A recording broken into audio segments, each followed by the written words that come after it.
Headlines प्रायोजक रामबंधू पापड आटा आणि पापड मसाला।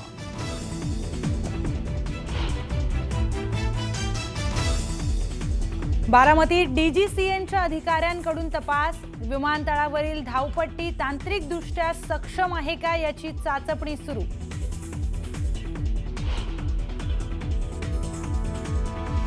अजित पवारांच्या विमान अपघाताप्रकरणी सर्व प्रकारची चौकशी सुरू। चौकशीनंतर सत्य समोर येणार।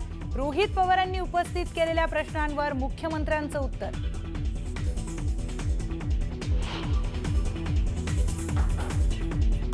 रोहित पवारांनी उल्लेख केलेले पूर्व विदर्भातील ते नेते कोण? ते भाजपचे की राष्ट्रवादीचे? राऊतांचा थेट सवाल। तर त्या नेत्याची चौकशी व्हावी, संजय राऊतांची मागणी।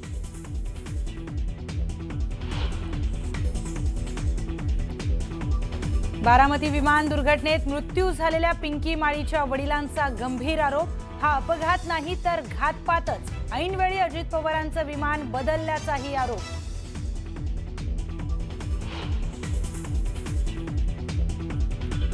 उपमुख्यमंत्री सुनेत्रा पवारांनी घेतली पंतप्रधान मोदी आणि अमित शहांची भेट। पार्थ आणि जय पवारही भेटीवेळी उपस्थित। सुमारे 35 मिनिटे चर्चा झाल्याची माहिती।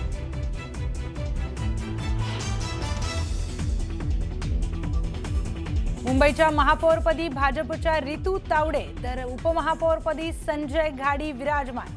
44 वर्षांनंतर मुंबईमध्ये भाजपचा महापौर। मुख्यमंत्री उपमुख्यमंत्र्यांच्या उपस्थितीमध्ये महापौर विराजमान।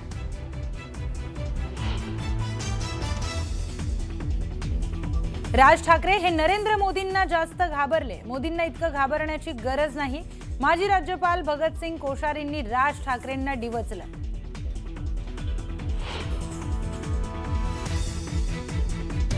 बीडमध्ये पोलीस भरती दरम्यान तरुणाचा मृत्यू। 1600 मीटर धावण्याची चाचणी देत असताना अचानक आली चक्कर।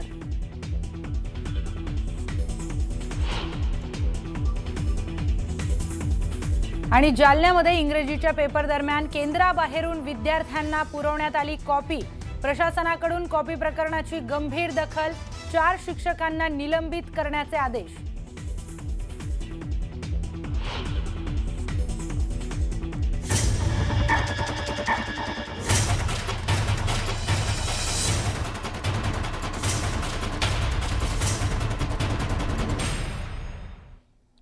नमस्कार, मी प्रियंका लाठी। आपण पाहताय न्यूज 18 मराठी, आवाज महाराष्ट्राचा। बातमीपत्राच्या सुरुवातीलाच अतिशय महत्त्वाची बातमी आहे।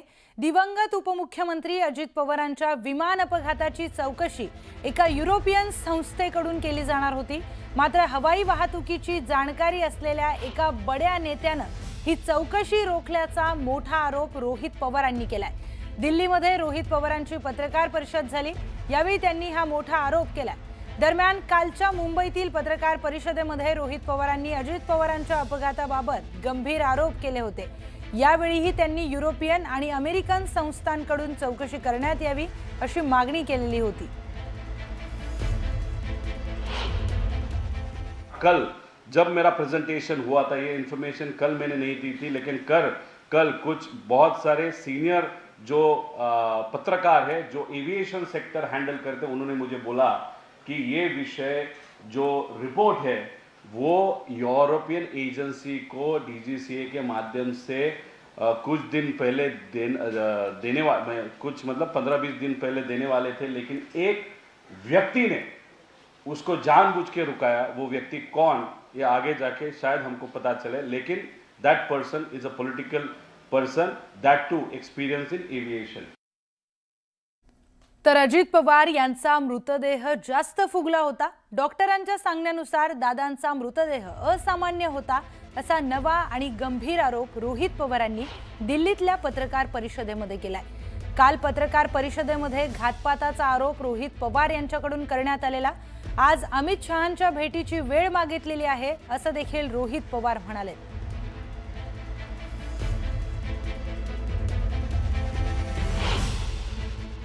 जो लोगों के मन में, शायद मैं कल भूल गया था बोलने में, जो डॉक्टर से हम बात कर रहे थे, दादा की जो बॉडी थी वो स्वेल हुई थी।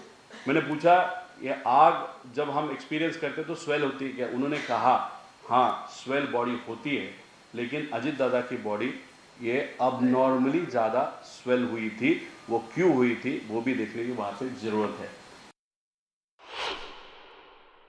नेशनल ट्रांसपोर्टेशन सेफ्टी बोर्ड ये जो यूएस का है, क्योंकि ये प्लेन यूएस में बना था, कैनेडियन कंपनी लेकिन यूएस में बना था, तो वो एजेंसी को आप ला सकते हो।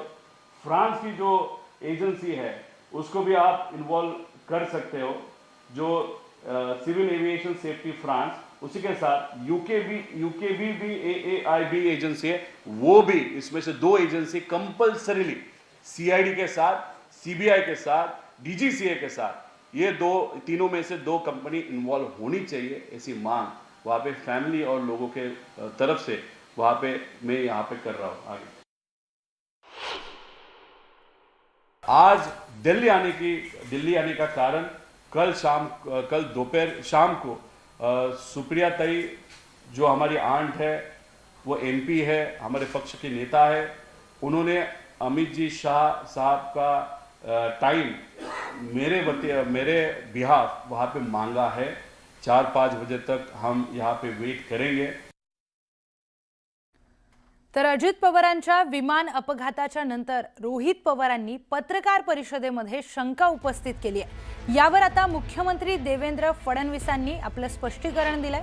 विमान अपघाताच्या सर्व शंकांचं निरसन व्हायलाच हवं, यासाठी आपणच DGCA ला पत्र लिहिलेलं होतं, पण चौकशी पूर्ण होईपर्यंत वाट पाहायला हवी। देशातील चौकशी यंत्रणांवर अविश्वास दाखवू नये असं मत मुख्यमंत्र्यांनी व्यक्त केलंय।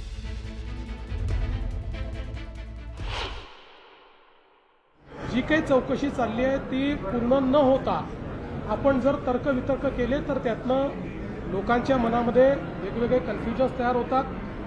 देशामध्ये जे DG एव्हिएशन सेफ्टी आहे हे सगळ्यात मोठं ऑफिस आहे।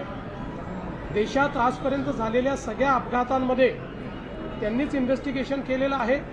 त्यांचं इन्व्हेस्टिगेशन चाललं आहे, पॅरलली CIDचं इन्व्हेस्टिगेशन चाललं आहे, अजून DGCAचं इन्व्हेस्टिगेशन चाललेलं आहे। माझं स्वतःचं मत असं आहे की भारतातल्या चौकशी यंत्रणांवर कोणीही त्या ठिकाणी गैरविश्वास किंवा अविश्वास दाखवू नये, कारण आज भारतातल्या चौकशी एजन्सीज या आंतरराष्ट्रीय स्तराच्या आहेत। अनेक छोट्या देशांमध्ये आपल्याकडनं चौकशीकरता लोक बोलवले जातात। मला असं वाटतं की ठीक आहे, भावनेच्या भरात कदाचित ते असं बोलले असतील, पण साधारणपणे आपल्या देशातल्या एजन्सीजवर आपण कधी अविश्वास अशा पद्धतीनं दाखवत नाही। याही ठिकाणी दाखवण्याचं कारण नाही। त्यांचे जर काही मुद्दे असतील तर ते त्यांनी DG सेफ्टीकडे पाठवून दिले पाहिजेत आणि त्या संदर्भात DG सेफ्टीने त्याही संदर्भातले जे काही शंका असतील त्या शंकांचं निरसन केलं पाहिजे। आणि मला असं वाटतं की एकूणच शंका व्यक्त करणं काही चुकीचं नाही आहे, फक्त कुठल्याही राजकीय हेतूने याचा उपयोग होणार नाही आणि आपण अजितदादांच्या दुर्दैवी मृत्यूचं राजकारण करणार नाही। याबाबत मात्र प्रत्येकाने मी कुठल्या व्यक्तीचं बोलत नाही, प्रत्येकाने याबद्दल जरा लक्ष दिलं पाहिजे।